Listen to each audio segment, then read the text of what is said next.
Welcome to the Smart Connector podcast. I have a very special episode for you tonight. We're going live across all of our platforms, and I have a great guest, Alex Sapala. Welcome, Alex. Thank you very much, Jane. Thank you. It's a pleasure to be here.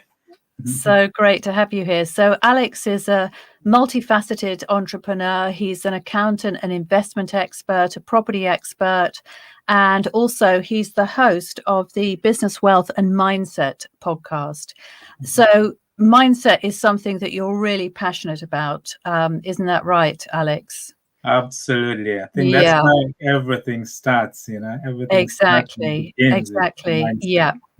So we'll be going into that tonight in some detail. But before we do that, Alex, I'd just love to hear a little bit more about your journey and about, how did you get to this place, really? People's stories are always really interesting. How did you decide on a career in finance and investment, and how did you get to be so passionate about business mindset and wealth and so on? Cool. Yeah, that's fine. Thanks, first of all, Jane, for inviting me to come and speak to you and the audience. So it's always a pleasure to share life stories and inspire others, and where we can help people and also learn as well. It's always great to do so. So, my background is corporate background initially, but I was I'm originally from Malawi, that's in Southern Africa. So I grew up there, from humble beginnings, from not so well-to-do family, just like most people in Africa. But I was lucky enough to have gone to actually one of the best schools in Malawi at the time, because for those who probably just a little bit of history of Malawi itself, it used to be ruled by this. Essentially like a dictator, one life president, Dr. Kamuzu Banda. He had an English education. So he had this big vision that he wanted to educate the elite, those students in Malawi who were very good at what academically, but offer them a chance to actually demonstrate their abilities without, demonstrate the need to actually pay. So he built this beautiful school, which was called Eton in the Bush, actually. And it was modeled on Eton College, and it was his bringing of English education to Africa. So we had to wear, the bow ties and even the uniform. all modeled on Eton College, and it was built actually in the bush, somewhere in the bush, away from everything else. Wow! It was a bit of like a novelty project, yeah. So everything, just like you would probably see in a movie or something. Even the teachers, he never allowed any African teachers to teach there. He imported all the English and teachers from the UK. They would teach the curriculum there, GCSEs and A-levels and everything. But he would only select out of thousands of students from Malawi. He would select only 80 students to come and study at this school. So it was considered quite an amazing achievement to actually get to this school. But once you did, it opened up a lot of opportunities to actually study abroad as well. So I was one of those lucky ones who managed to get to this school. And, isn't that amazing? Yeah, so that was absolutely, amazing. But it just demonstrates, the power of your abilities. If you believe in yourself and what you can do, the opportunities can be, endless. So I went to that school, started my GCSEs and A-levels, and, lo and behold, just like you would expect, opportunities to actually study abroad came up as well within that. So unfortunately, just before I finished my schools, I lost both my parents actually. So it was quite a hard sort of a beginning for me as well. So leaving the country, it was in 1999, I got actually a scholarship to study in Cyprus, of all places, because one of the things that I was studying there in Africa was classical studies. So I was a classical scholar actually. So all the studies of Greek mythology and all of that. So I ended up in Cyprus, in sunny Cyprus of all places, which was quite interesting. So I did my 4 years there studying classical studies. It was absolutely beautiful, just understanding all the mythology that we would learn in school. We used to go to the Greek islands as well to actually explore, all the stories about, the Pythia and the Oracle and, all of those kind of things. Amazing. It was quite fascinating stuff. But then, over time, I sort of shifted my focus to something that would eventually give me some sort of appropriate, financial benefit for me. So I switched to start studying accounting, actually. So I did that and then ended up here, trained with one of the big four accountancy firms, Deloitte, and then went into investment banking. From there, I ended up working with one of the, once I qualified, working with one of the biggest investment banks in the world, which is the U.S. investment bank, JP Morgan, and then progressed from there.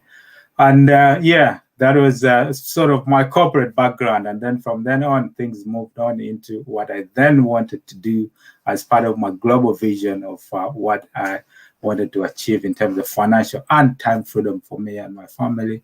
And that took me into a different journey altogether. So wow, you have such an amazing story, Alex. And isn't that incredible that you had that opportunity so early in life? And actually I can resonate with that because I was also plucked from my should we say family of origin and put into an English boarding school, believe it or not. Wow. So that was something that my parents didn't decide. It was just something that happened because I was a bit of a troubled kid. And for me, that was absolutely the start of so many things. It was an incredible adventure, really was. And a lot of people don't have those opportunities. So isn't it amazing that, well, both you and I really were the recipient of some gift, really. Actually it was, wasn't it? Absolutely. So that lovely. Sorry, you carry on. And it's when you get those opportunities, what do you do with them? And that's part of the thing as well. And for me, I've always been curious about where my abilities can take me, and that's how I sort of in myself proving that I can do this, I can get this done.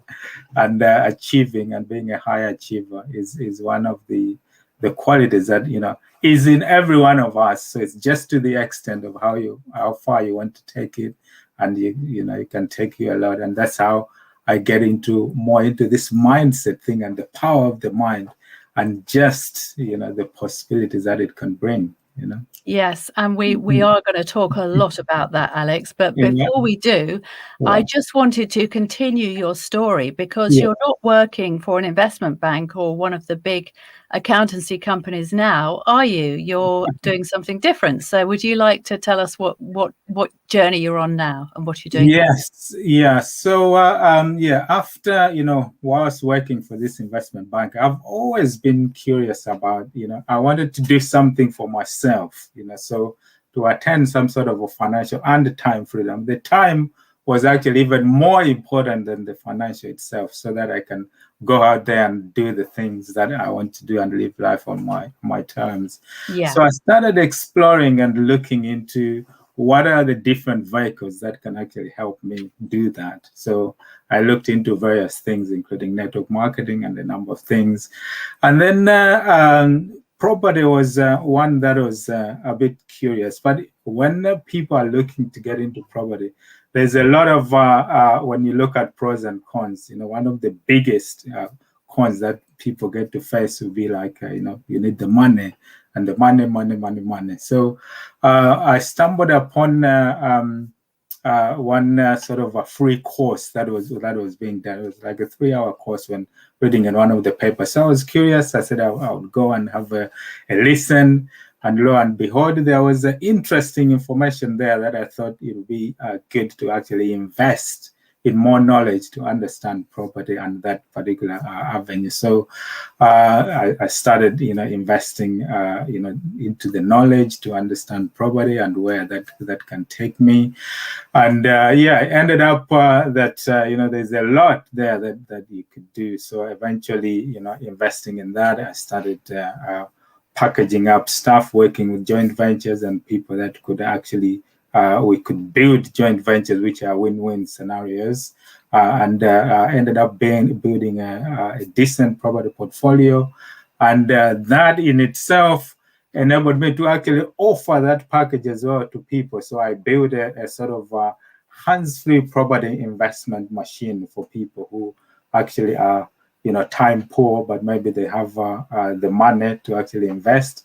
So I package up deals that they could do, and then we build a lettings agency as well to offer people that hands-free property investing. So that enabled me to build that sort of financial freedom aspect of things. But then with that, I could then venture into the things that I'm passionate about, which is knowledge sharing, with people. The things that have enabled me to get here, how I can empower other people to do the same by sharing that knowledge. So I started doing a podcast, which is where I bring, all these inspirational people with stories of success, challenges, and lessons to come and tell their stories so we can share it to the world in a way that helps and inspires people as well. So I host that, the Business, Growth, and Mindset podcast, as you said. So that's part of the journey. As well as recently, during the lockdown, again, taking advantage of opportunities in the face of hardships and what are perceived, difficult times. I wrote a book as well, which is the business path to financial creation, and that business path to wealth creation, which was actually a #1 Amazon bestseller as well. And it just amazing. It's actually just helps people to understand what are the things that they need to think about, to consider, and the steps that they need to take in order to create an inspired business. And the key word here is inspired, because people can earn and make money in almost anything. But if it's not inspired, you're not going to last the course. You'll probably just follow people who are doing things and you think you can do the same, but it's not congruent to you as a person. That's where people just get doing all sorts of different things and not actually finding a true path which is inspired for them. So yeah, that's where I ended up. I built a machine that is, helps me with the financial independence side, but also it gives me the time freedom to do the things that I'm passionate about, which is the knowledge sharing with people. And that is all manifested in the things that I do, like coming onto this podcast and speaking to you, writing my book, and also doing my own podcast. So that's where I am now.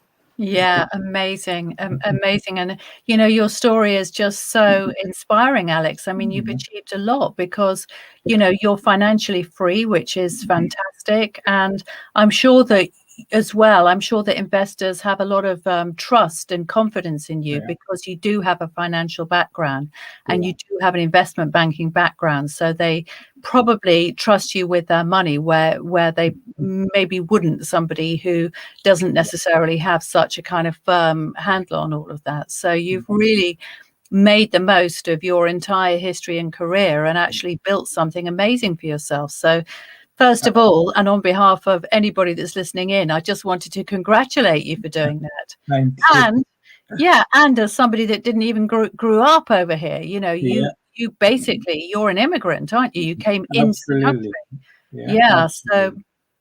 So you are an inspiration and a shining light to many, Alex. And I can understand why you want to share your story. So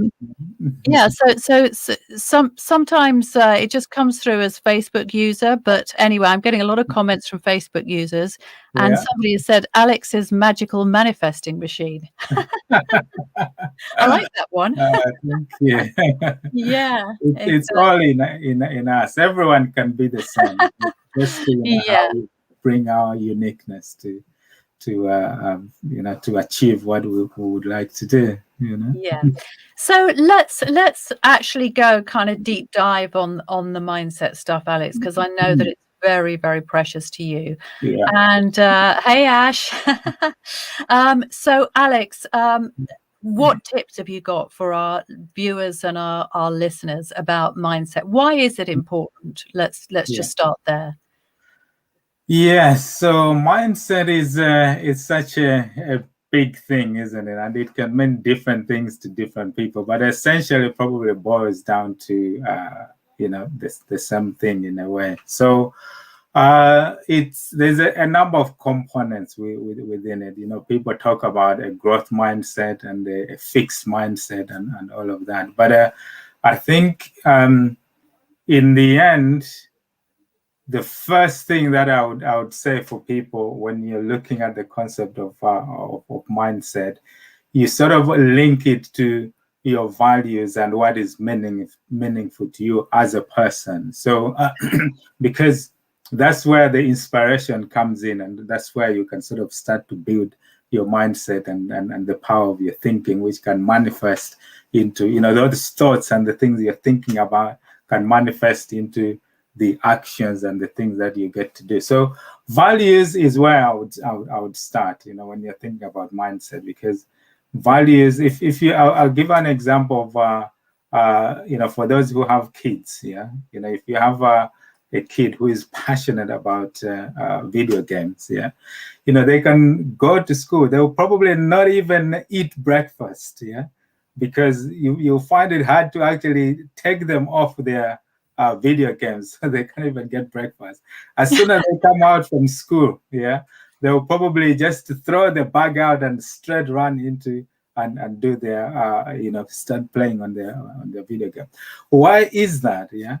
It is because they are doing something that is congruent to their values, something they're passionate about. So that is always the starting point, because when you're doing something you're passionate about and is congruent to you, you don't need inspiration, you don't need motivation to actually do it.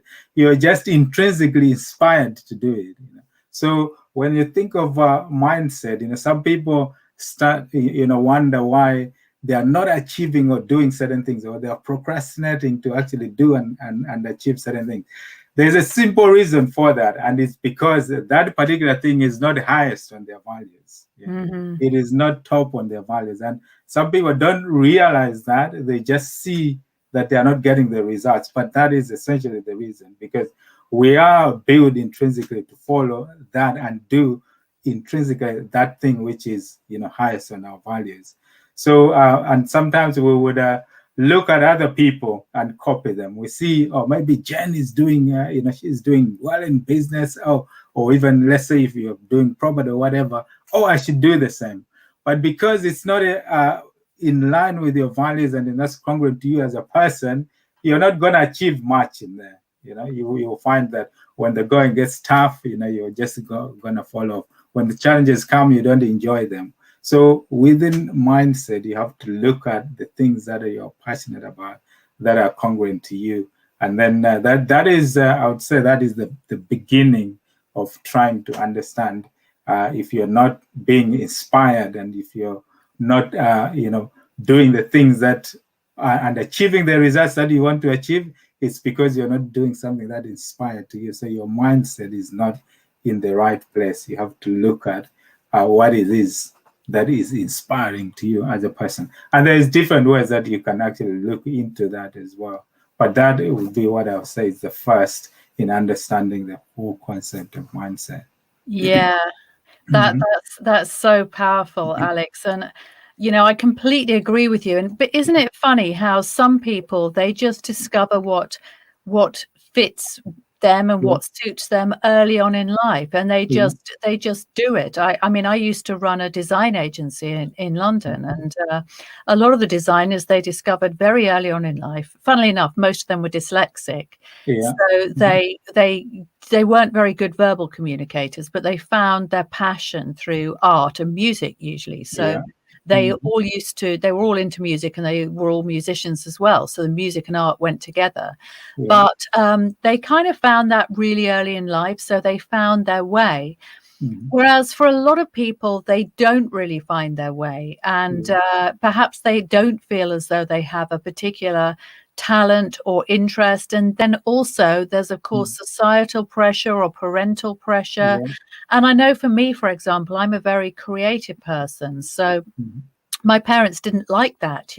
My father was an accountant and my mother was a teacher, and in their world creativity was not something that it was just not something to be taken seriously. Yeah. So when you when you have those kind of pressures as a child, sometimes it's quite hard to really connect with your purpose, isn't it, Alex? Absolutely. And one of the biggest blocks as well is that for people, when they see or feel something that is of passion to them, but they can't see beyond how that thing can be monetized, then they think it's something, it's useless. It's not something that they can do. And that's where the issues come as well, because they don't see where how they can monetize it. They look at other people as well and try to copy and follow others. But because it's not something that is them, then they actually don't to pursue it. But there is quite a number of some quick, easy things that people can do to determine and find out what it is that is their passion, actually.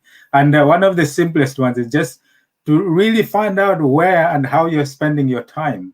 That is the easiest one, because, for example, if you find that you can do a simple exercise, maybe in a week or whatever, every 24 hours, just record where you're spending your time.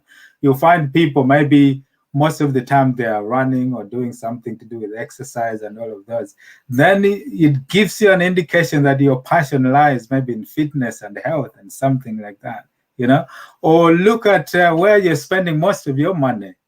That is another key indicator as well. Look at your bank account, over the last month or so, just to look at where you're spending your money. You'll find maybe it's beauty products or fashion or clothes and all of those kind of things. Or maybe traveling, going to countries. I mean, with lockdown, probably there's less of that.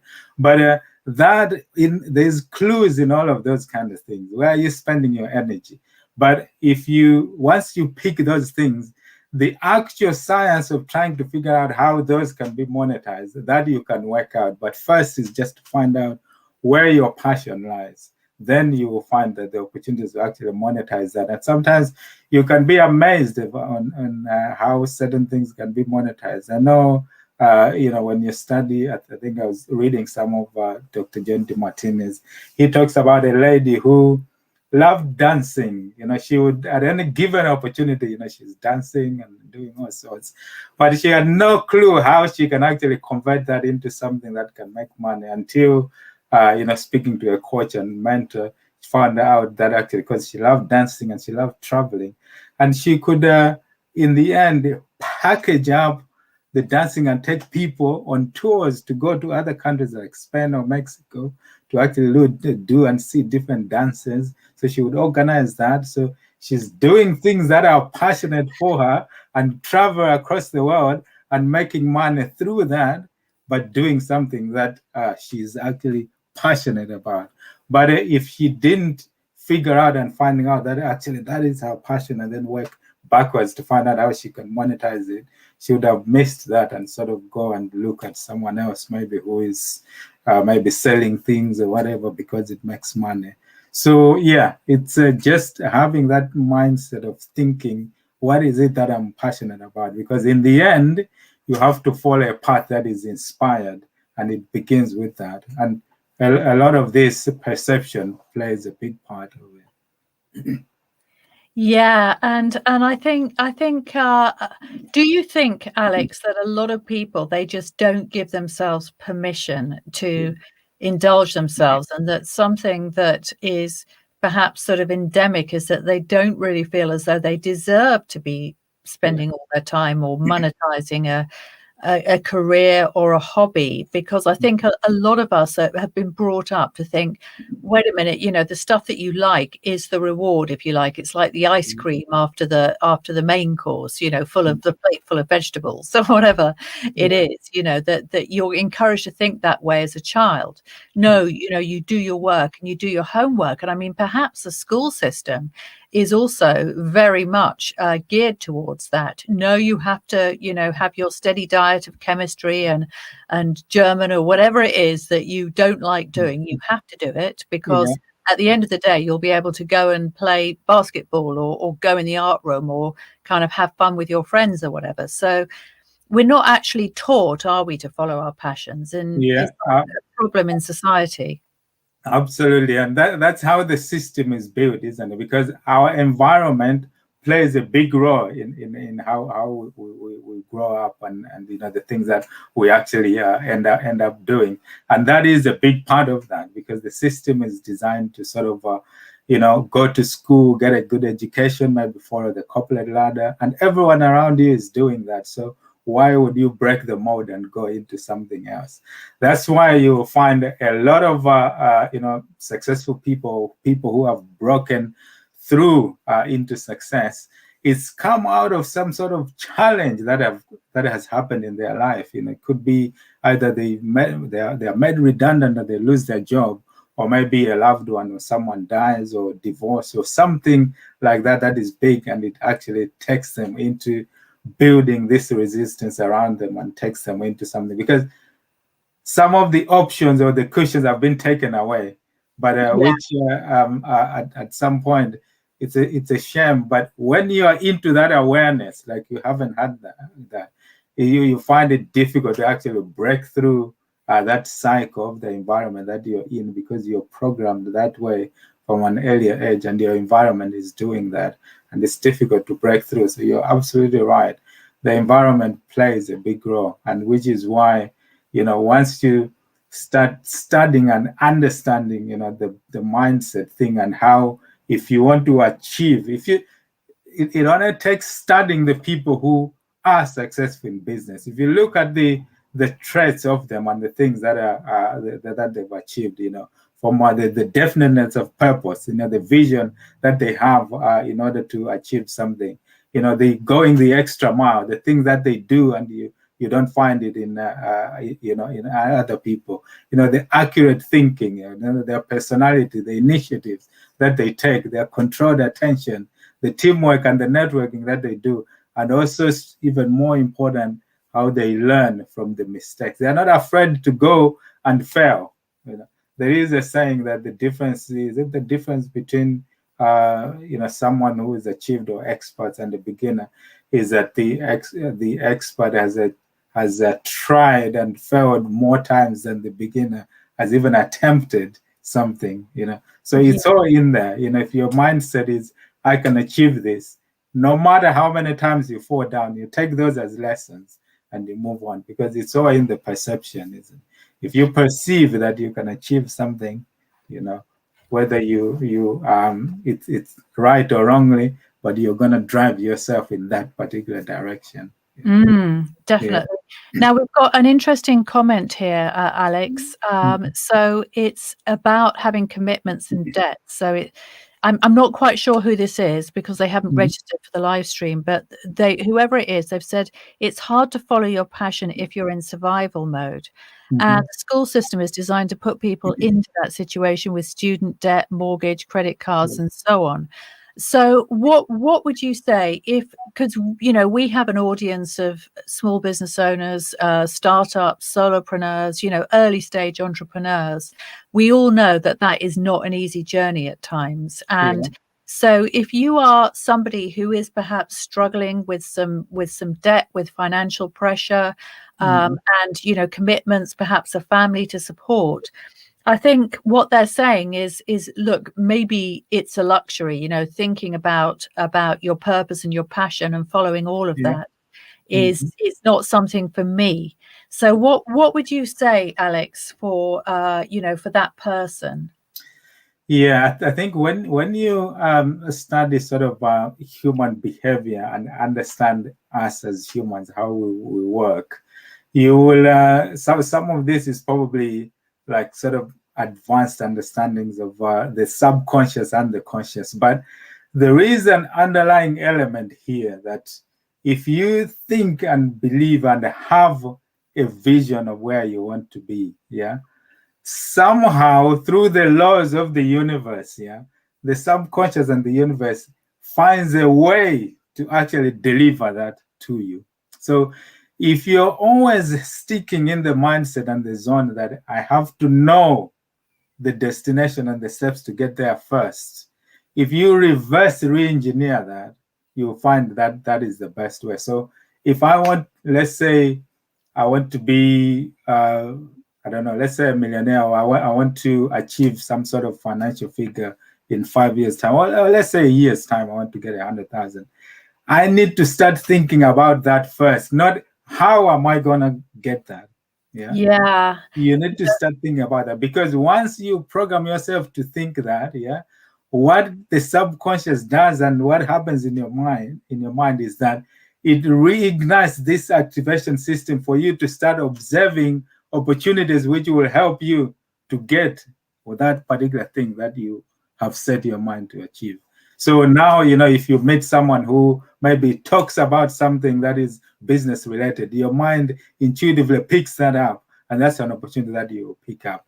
But if you didn't have a vision and the direction that you wanted to go, those opportunities, when they come, you're going to miss it. You don't pick up anything that is aligned to that vision. And that's why you end up in this spiral of not knowing what direction to do. You'll forever, in most cases, be in debt, and you can't see a way of coming out that. So you need that mindset shift to think that you shouldn't be thinking of how do I get to this particular point, or how do I get out of this, but what do I want to achieve? And how much and where do I want to achieve? And then let the universe and the subconscious find a way to actually deliver that to you. And that's the part where people find it difficult. I think it's maybe out there, but that is how the universe actually works.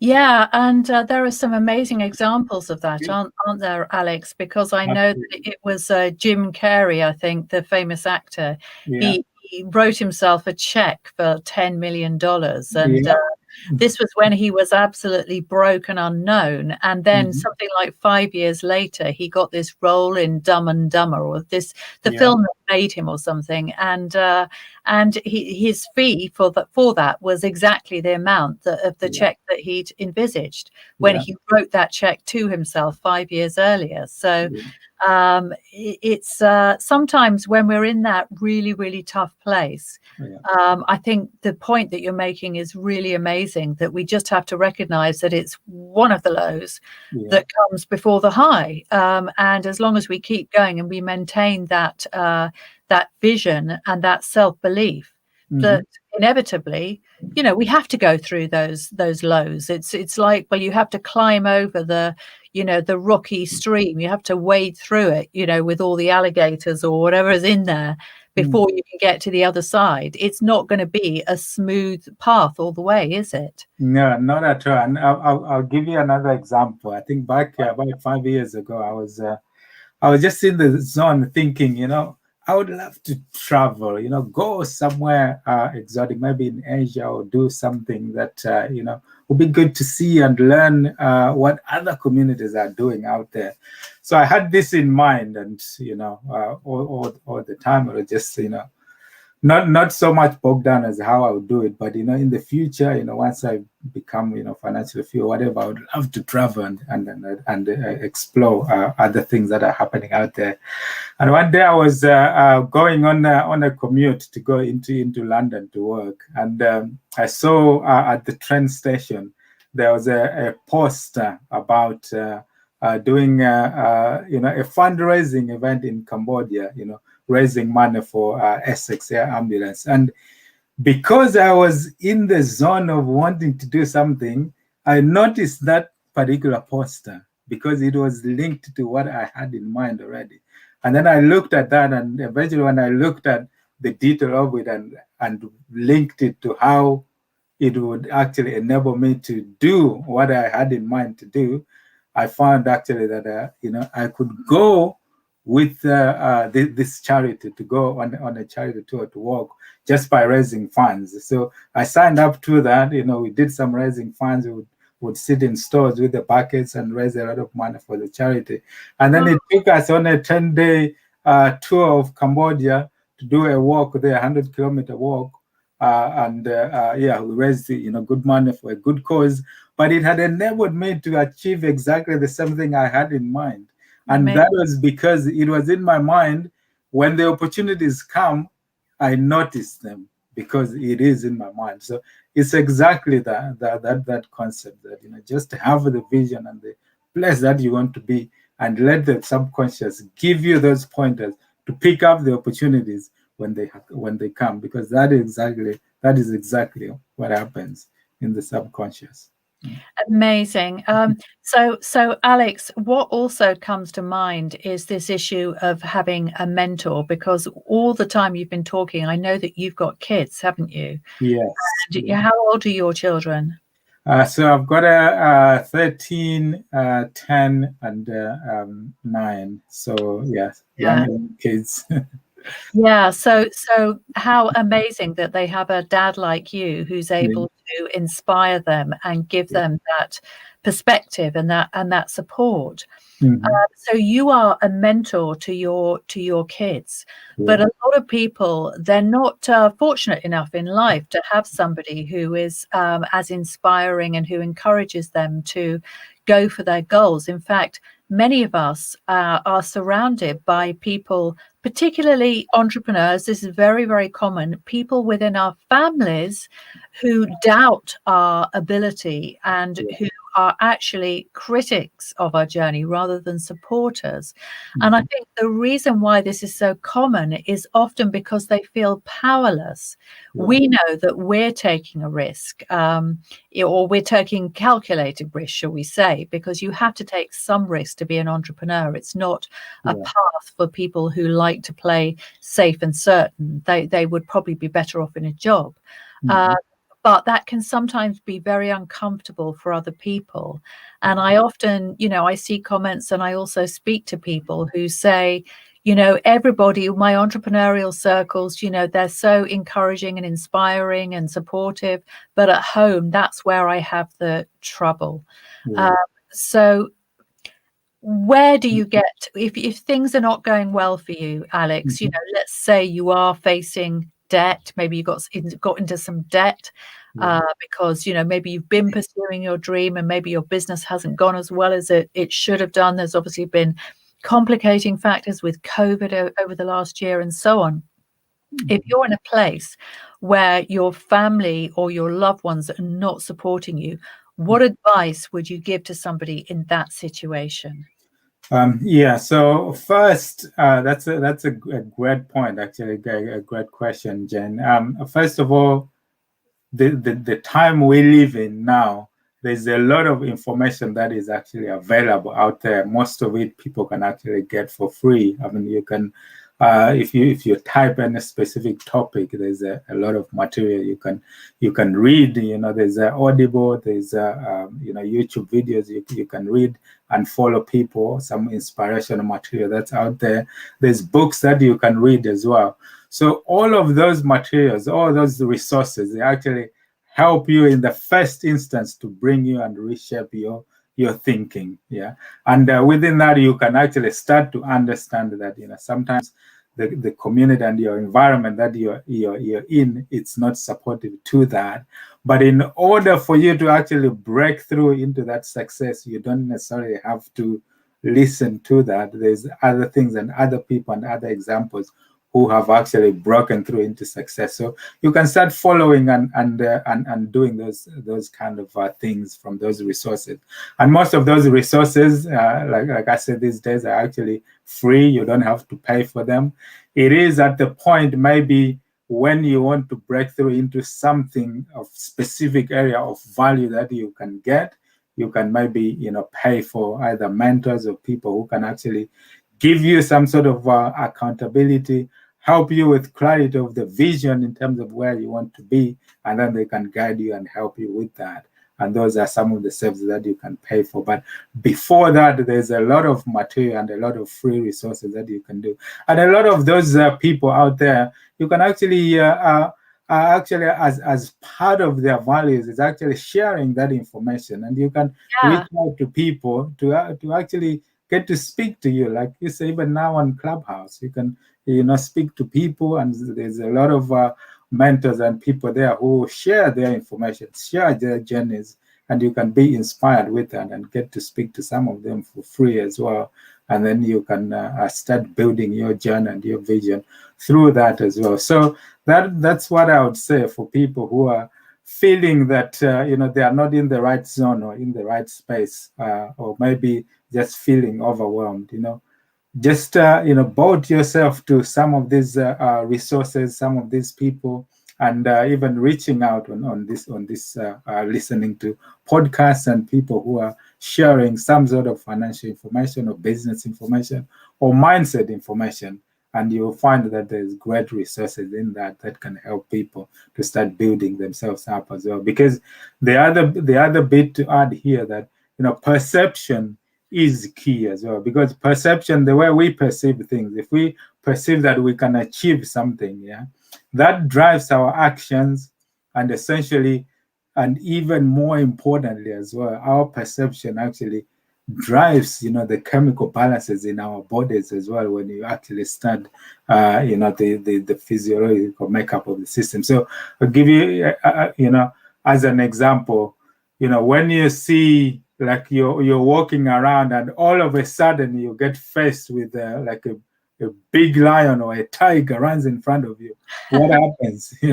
You'll find that the body and the brain releases these hormones, the fear hormones, to actually get you to run. So there's an impact because you're perceiving danger.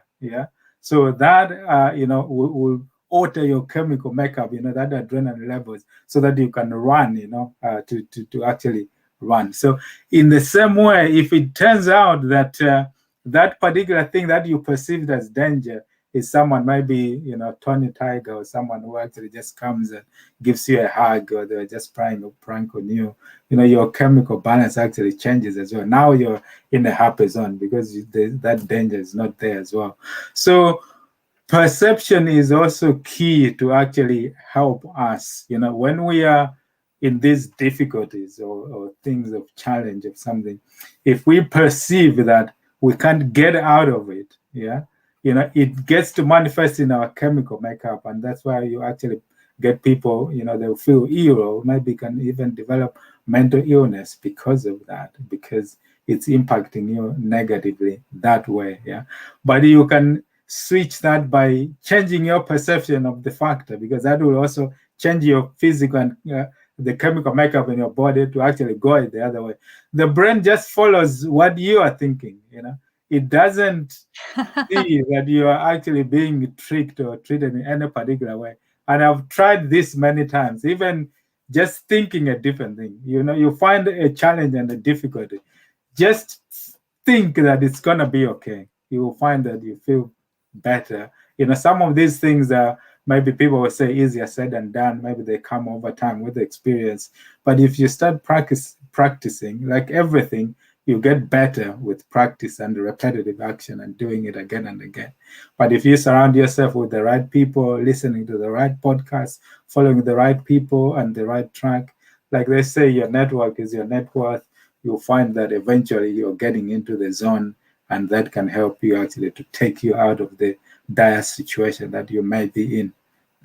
Yeah, such an important point. And funnily enough, I was actually speaking to one of my mentees today and saying, I know a lot of wealthy people. I've known a lot of wealthy people for a long time. And some of the wealthy people that I know are some of the unhappiest people I know.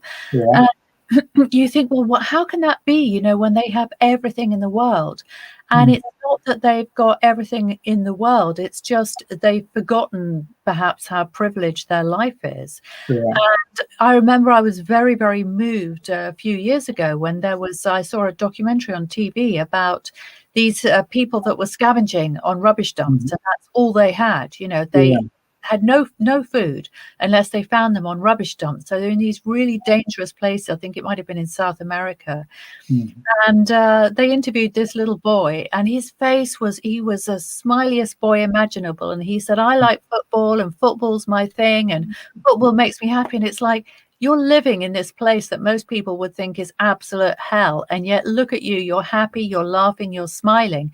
Your life is hard, but you can find that place within yourself to smile and to laugh and to experience some joy.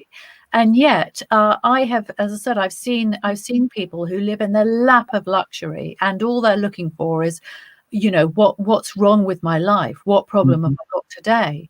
So it really, everything that you say completely resonates, Alex. And, we have a choice, don't we? We always have a choice.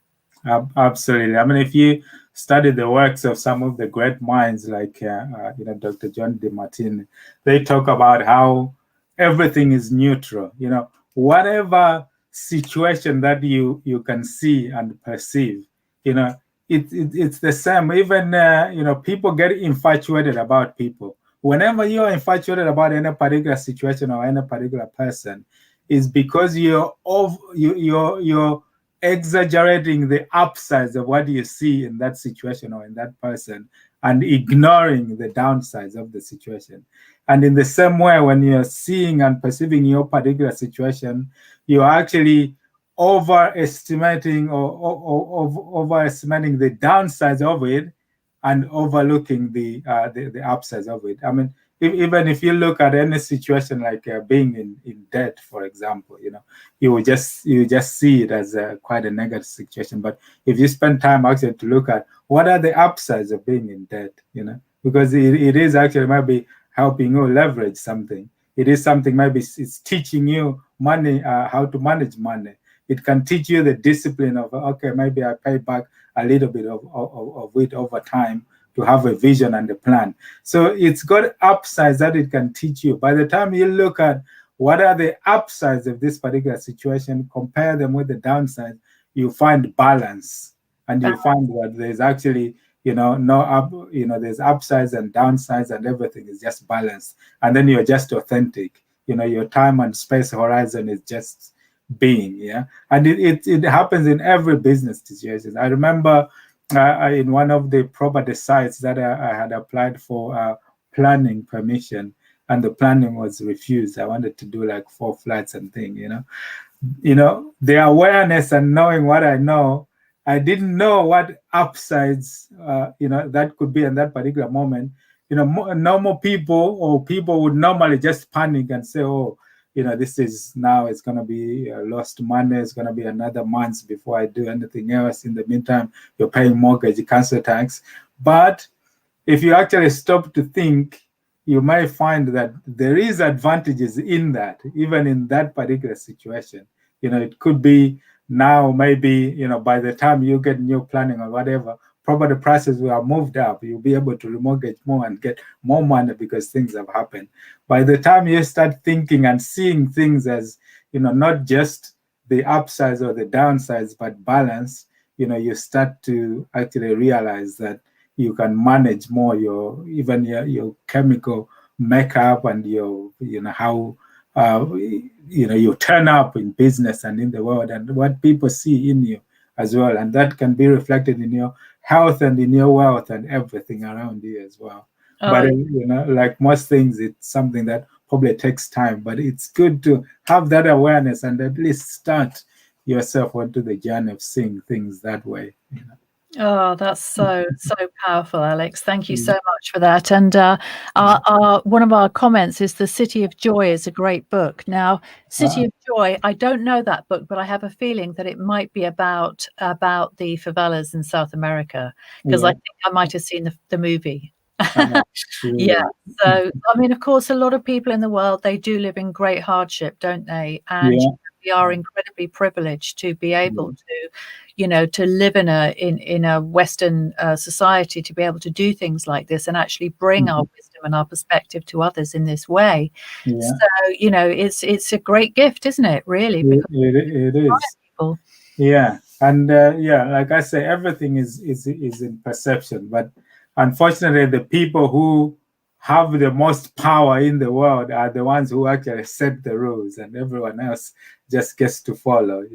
It's amazing when this human behavior, even when you study things going back to history, in different countries and different parts of the world, things are interpreted and seen differently.